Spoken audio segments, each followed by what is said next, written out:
Hey guys, Naz here with another really highly requested tutorial, gradient embroidery. So this is something that I've been sitting on for a while and I thought that I'd finally make it for you guys. I think it's about time that everyone got in on this goodness.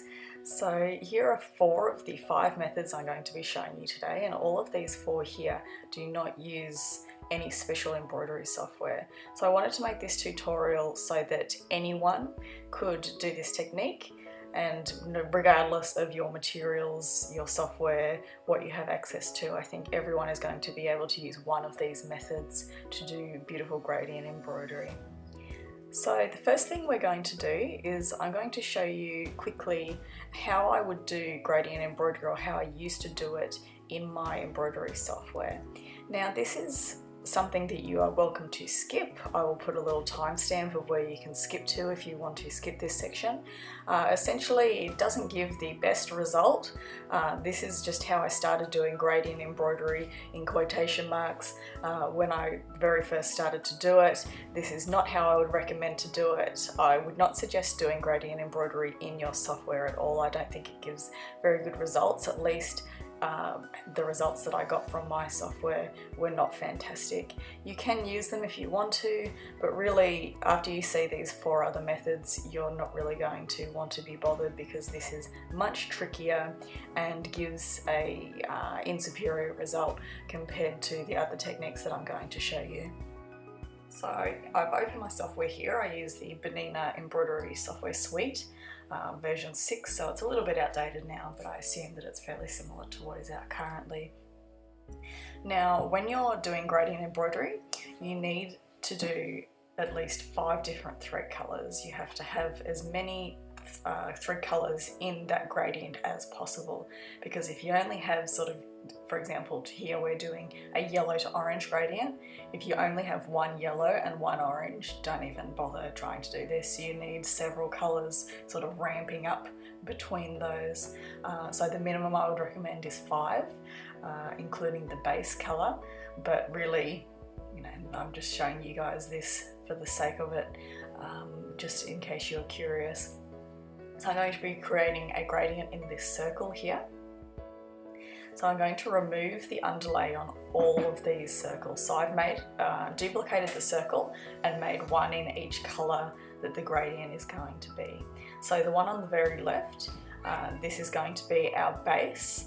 This is going to be a straight fill stitch, and we want to make sure that the stitches are running horizontal.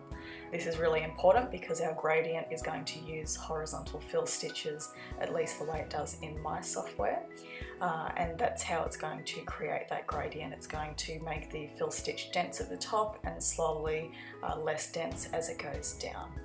So what I'm doing here is I'm making sure that there's no underlay on any of these pieces that are going to form the gradient, because if you do have underlay, that will ruin the sort of illusion that it uses to create the gradient.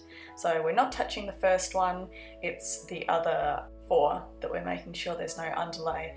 I'm also going into the settings in each of these circles that are going to make up the gradient colours, and I'm going to make sure that it's ticked. It says travel on edges. So you don't want your stitches to travel sort of, it's going to go horizontal down, horizontal down, horizontal down to create that gradient.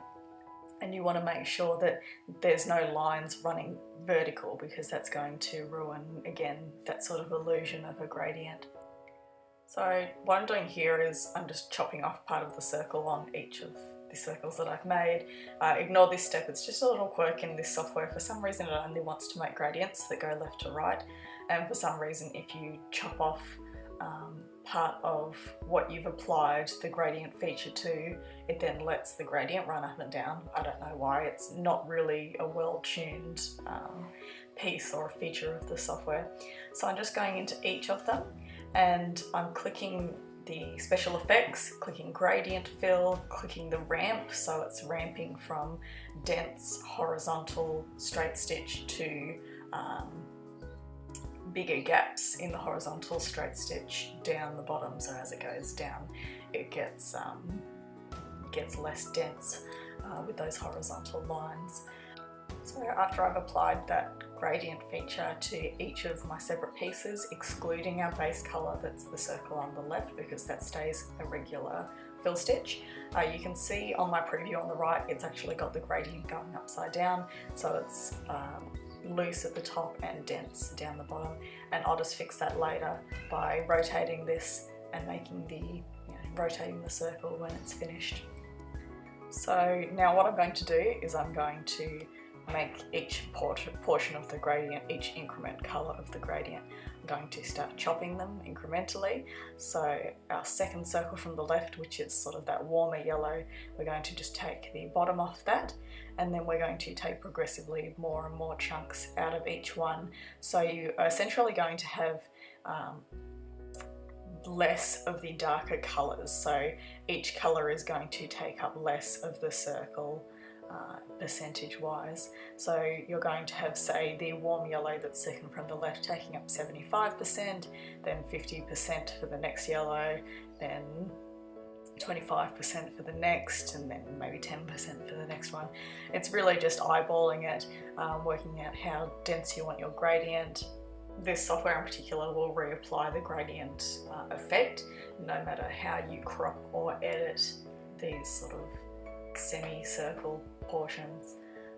So now I'm going through, and you can select the maximum spacing, and this is going to be what is the maximum space between our least dense lines. So this is what is now at the top of the circle, which will be flipped over. So essentially you want to have your maximum width smaller as it gets to the top, so you're going to be making it denser, denser, denser as it goes to the top. Now after you've done this, your gradient's pretty much done. You just need to combine all of your pieces, making sure that they go in the right order from lightest to darkest, and we're just going to push them all together so that they're all overlapping each other. So when you stitch it out, you're going to be stitching the palest colour for your fill stitch, then the next warmest colour, then the next, then the next, then the next, and that's pretty much it. But you can see that this process is really boring. It takes a lot of effort, it takes a really long time.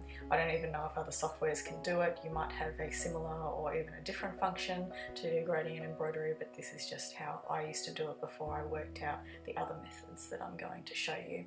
So I'll really quickly show you me stitching this out and show you what it looks like finished. It kind of looks okay. I'm not going to sort of sugarcoat it, it doesn't look that fantastic. But I'm sure that you might be able to tweak it, you might be able to get a better look. This is certainly quite sturdy. I wish that this feature was applicable to satin stitching. I don't know why they don't have some sort of satin stitching blending kind of effect or feature in the software, but I guess that's not something that they're really concerned about. So you can see here I'm just rotating the circle to be the right way around, and then when we stitch it out, that will be, our typical gradient that you'll see in an iris, going from dark at the top to light at the bottom. Just making sure that that base, the base stitches on that fill stitch in that original circle are going horizontal here. So now I'm just stitching it out to show you guys what it looks like. So you can see it's doing a bunch of horizontal fill stitch here for the base colour in that palest yellow.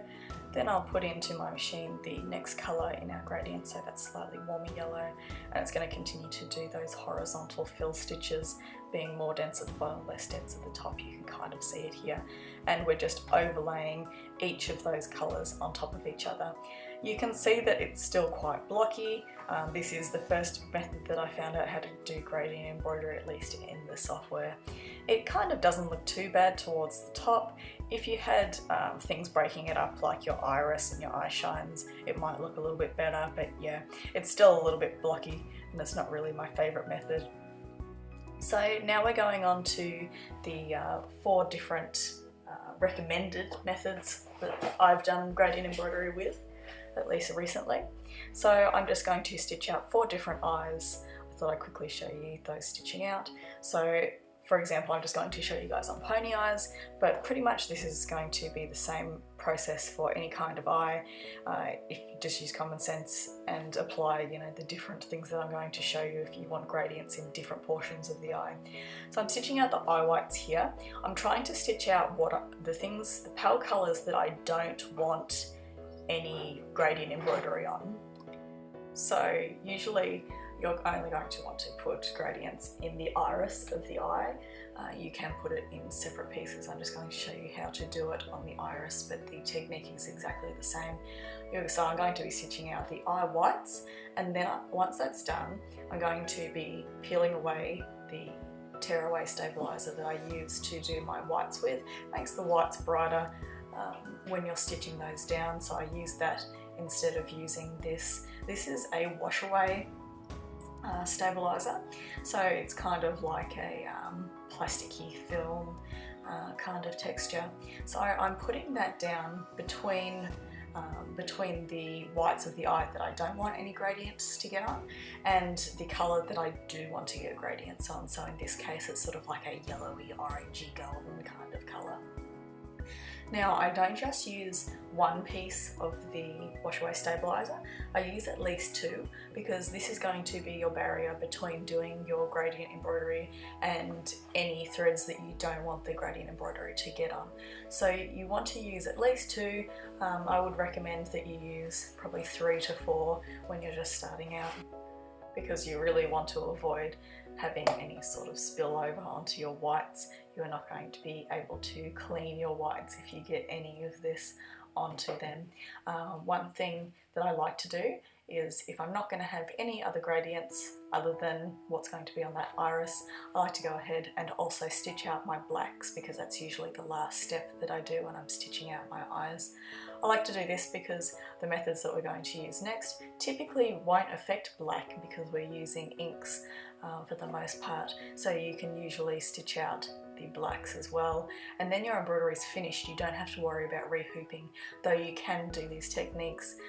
You can create a gradient, then put down more layers of this wash away stabilizer, do more stitching, apply a gradient to that. So you just want this barrier between every sort of layer, underneath where you're applying a new gradient.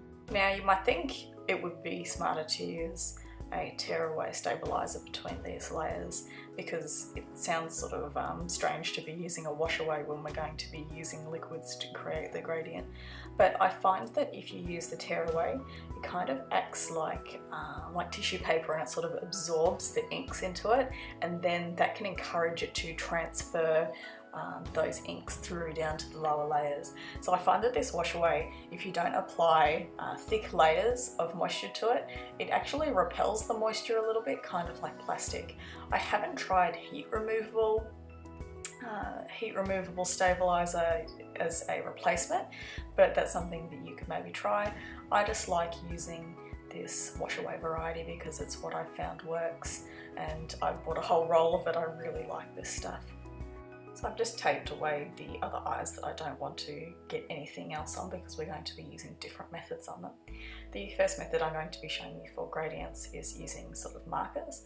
Here I'm using Copic markers. I had a friend gift me some Copic markers when she moved overseas very nicely, and they happen to have a lot of different oranges and yellows, so that's what I'm showing you here. I'm starting off by just doing the darkest of the markers at the top, and then I think I have about 3 different colours of orange to yellow here, and you can see that I'm just drawing on it as you would a piece of paper, trying to blend it.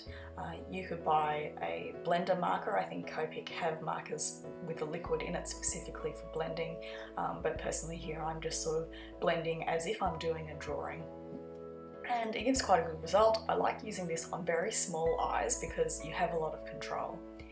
So the second method that I'm going to be showing you is dry brushing. Now I'm a bit heavy-handed with my dry brushing here, but I have used this method a lot in the past with really good success. It's one of the easier of these methods. So dry brushing, you're really just mixing each colour of your gradient, wiping as much as possible off your brush, and then really gently sort of swiping at those threads to apply the colour onto it. And you're really just painting your gradient as if you were painting a picture. With all of these techniques, you want to be careful not to apply any of these sort of wet paints or inks too thick, because it can potentially seep through those layers of that wash away stabilizer that you've put on. So just be careful, be light-handed, try not to push underneath the stabilizer, and really keep an eye on, especially if you're doing this with satin stitching, make sure that you're getting every part of the satin stitch from each angle, because satin stitches are quite 3D. So if you only swipe, say from right to left, you're going to find that you're going to have paint missing on that left hand side there. So you really want to make sure that you cover the whole lot of it. So I'm being quite heavy-handed here. I probably should have been a little bit lighter, but it did create quite a good gradient. It doesn't look like it here, but when I show you the finished results, this actually came out as one of the nicest looking gradients of the bunch. So that's just one option. I'm just using regular artist acrylic paints. They don't have to be anything special, but yeah, just take your time making the gradient. You're essentially painting a picture onto your satin stitching or your fill stitch. It's easier to do this on a fill stitch because the satin stitching can potentially move. I've made sure that when I was stitching it out that my satin stitching is very dense, so that when I'm playing with it and touching it, it doesn't have a chance of sort of prying apart. If your satin stitch is very loose, you can have issues when applying gradients like this. So I would definitely recommend making sure your satin stitch is nice and dense and strong.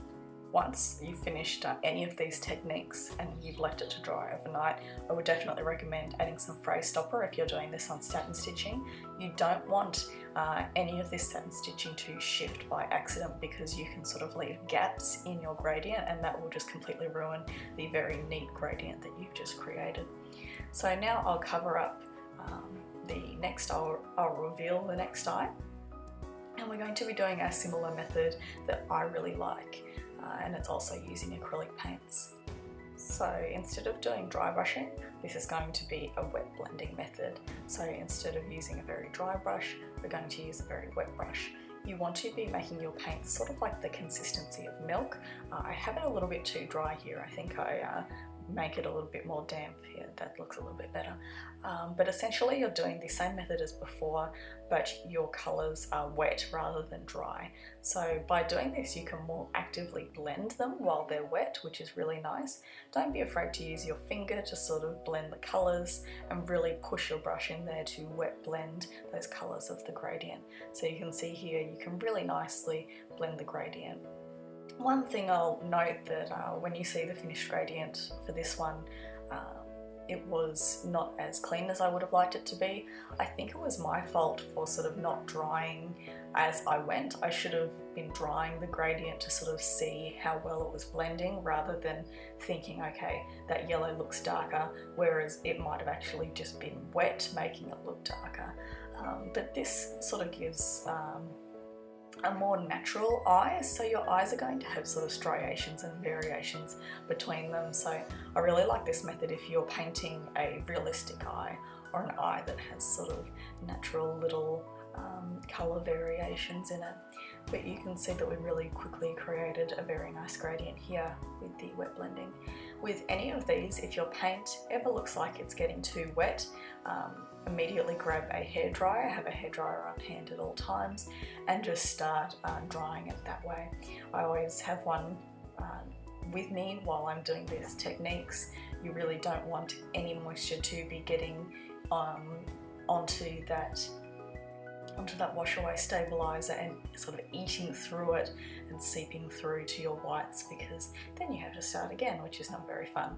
So I'm just sort of showing you the gradients that I've done so far, and here we're doing the final method that I always use, which is airbrushing the gradient, and this gives the best possible result with the least amount of effort. One thing I'll note is you want to be really careful that you don't overspray, you don't get any spray on the minky that is not covered by this wash away.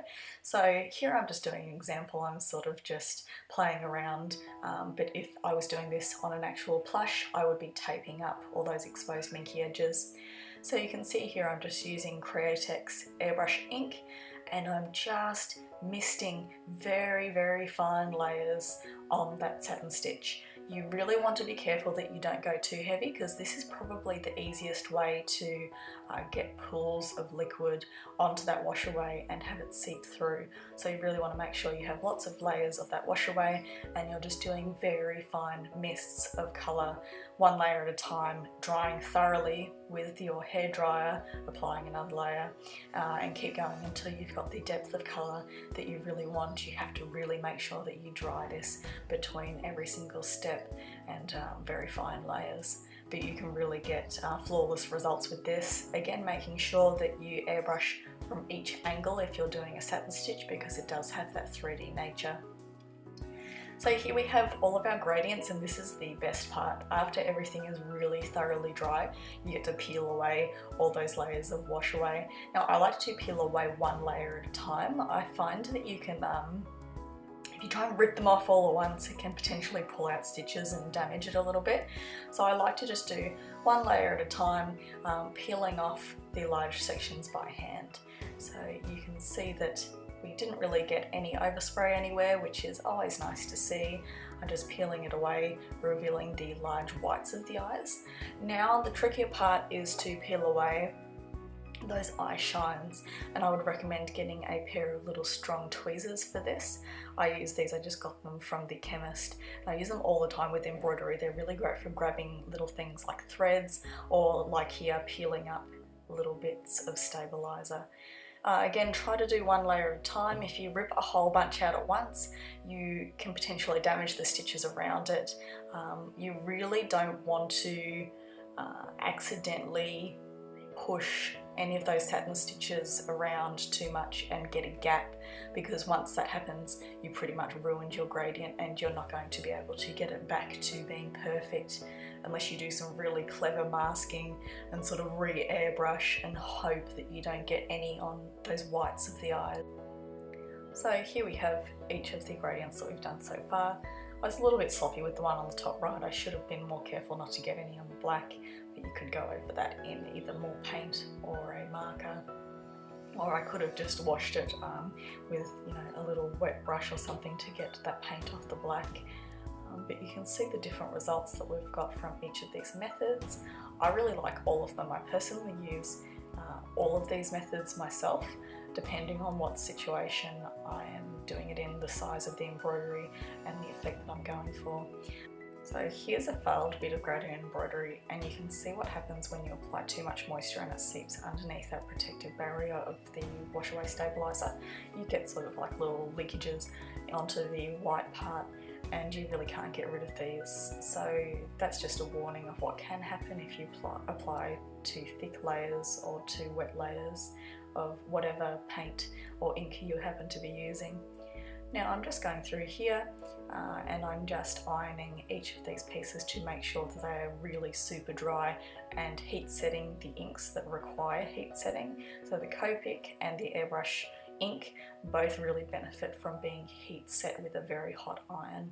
You want to make sure that you're not ironing the minky, just iron the bits that you've done the gradient onto, and that's just going to make sure they're really bone dry and that you're not going to get any sort of seepage onto the other colours later on because they weren't dry enough. So now I'm going to show you the final colours of the eyes and the final effects that we've achieved here. So you can see the one on the top left, that's our Copic marker gradient. It's a bit paler than the others only because I didn't have a really dark orange, but really you can see it creates a nice smooth gradient as long as you blend it thoroughly. You can create even a stylized gradient. You can make it a bit more chunky and not as well blended, depending on whatever look you're going for. That one, you can see it probably affects the metallic look of the thread the least. The others, where you're applying the paint or the ink, definitely does dull the metallic shine of the thread. I kind of like that because you have sort of the darker colour at the top and then your lighter colour at the bottom is going to be more reflective and more metallic, and sometimes that makes it look even lighter and brighter. But that's just something to keep in mind. The downside with the Copics is you have to have a lot of markers. It doesn't have to be Copics, but you do have to have at least 2 or 3 colours for each colour you're going to do a gradient in, so that's a lot of markers. They can be quite expensive. So the next technique on the right was the dry brushing method. apart from the airbrushing method, this is probably my favourite. I really like the look of the gradient that it creates. You have a lot of control over the colours that you use using this method, so really nice. Maybe a tiny bit less smooth than the airbrush gradient. Nothing is going to be as smooth as the airbrush gradient unless you're sort of a master painter blender. You might put a lot more effort into it than I did just for this tutorial. And you can get, you know, nearly flawless results as long as you know how to blend that paint or ink or marker quite well, as if you were painting it on a piece of paper, really. So here we have the wet blended one. I think I really could have improved this just with my own technique. It seems to be the least smooth out of all the gradients I've shown here, but really I've used this technique quite often. I think if I had made the effort to put more time into it, I would have got a much better result and a cleaner blend of the gradient. And the final one on the right hand side, this is the technique that I normally use, is the airbrush applied gradient, just using Createx airbrush inks. You should be able to use pretty much any paint that you can run through your airbrush, as long as you know how to use it properly and get a nice spray out of your airbrush. But this is my favourite method just because it produces the cleanest gradient with less effort than the others. These all, I shouldn't say that any of them are easy, because they all are definitely a lot more work than having just a normal eye without gradients. It is an extra step. I would also say that applying gradients to the eyes of a plush isn't really something that I would do if I was giving a plush to a child, because if you do aggressively scratch the thread, if a thread breaks, or you sort of push the thread in a way it's not supposed to be, really you'd have to be very rough to do this. But if a child was playing with it and did something like that, it could ruin the gradient. Again, that's why I would recommend putting the fray stopper on your gradiented sections after it's really thoroughly dried. This is going to make it as strong as possible. But another thing is, you want to recommend to anyone not to apply any sort of alcohol wipes or anything to the eyes, because this can mess up the paint. So really I just tell people when buying my plush, don't wash the eyes, don't wash embroidery. Really not the best idea. It should be fine if water hits it, but yeah, you don't want anything that's sort of going to make ink or paint run, like alcohol.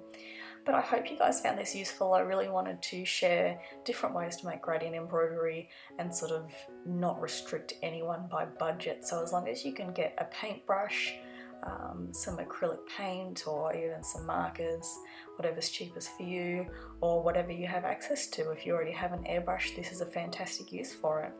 So if you have any questions, feel free to send me a message. I hope you guys learnt a lot from this one. If you do any gradients using this tutorial, I'd love it if you could tag me. I would really love to see people trying out their first gradient embroidery using this tutorial. That would be really cool.